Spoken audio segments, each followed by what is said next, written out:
High! আরেকটা নতুন mini blog নিয়ে চলে এসেছি। এটা ছিল আগের দিনের ভিডিওর পার্ট 2। যারা আগের দিনের ভিডিও দেখোনি তারা দেখে নিও। তারপর আমরা খেয়ে দিয়ে বেরিয়ে পড়েছিলাম তারাপীঠের দিকে। বৃষ্টি ভেজা রাস্তা দেখতে দেখতে আমরা পৌঁছে গেলাম তারাপীঠের মেন রাস্তায়। আমাদের যেহেতু রুম বুক আগে থেকেই ছিল তাই কোনো অসুবিধা হয়নি। তারপর আমরা গাড়ি পার্ক করে আমরা হোটেলের দিকে চলে গেলাম। আমাদের হোটেলটা ছিল মন্দিরের ঠিক পেছনেই, আমাদের হোটেল থেকে মন্দির দেখা যায়।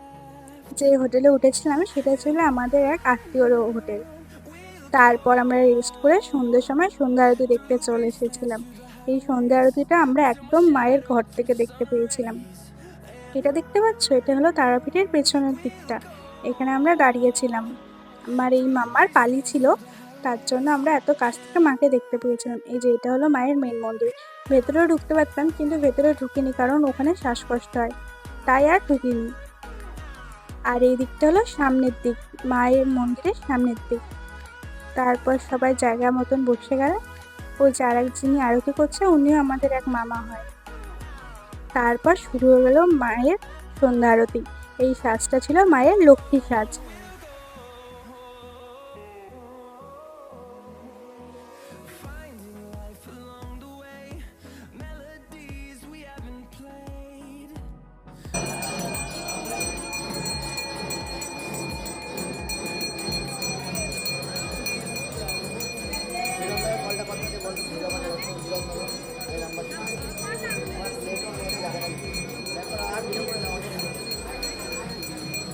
আমি তো কোনোদিনও ভাবতেও পারিনি যে মাকে এত কাছ থেকে দেখতে পারবো।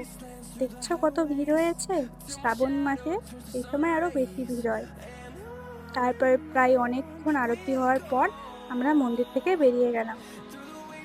আরতির পরেও পুজো দেওয়া যায়। যারা তোমরা রাতের দিকে পৌঁছাও তারা যদি সন্ধ্যায় আরো পুজো দিতে চাও তাহলে সেটাও দিতে পারবে। তারপর সন্ধ্যেবেলা মায়ের কাছে মায়ের ভোগ চলে গেল।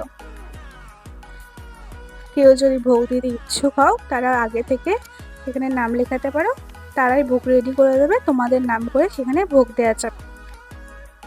তারপর ভোগ দেওয়ার পর তোমরা যদি ভোগটা মায়ের পেতে চাও তা তোমাদের একটু এগিয়ে যেতে হবে মন্দিরের সামনের দিকে, সেখানেও ভোগ প্রসাদ দেওয়া হয়। শুধু সেখানে না, মন্দিরের আরো 2-3 জায়গায় মায়ের এই ভোগ প্রসাদ বিতরণ করা হয় সকল ভক্তদের জন্য।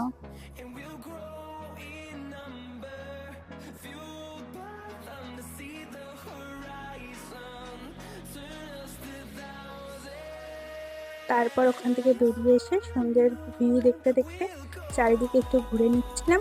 কালকে কি মালা নেব দেখে নিচ্ছিলাম।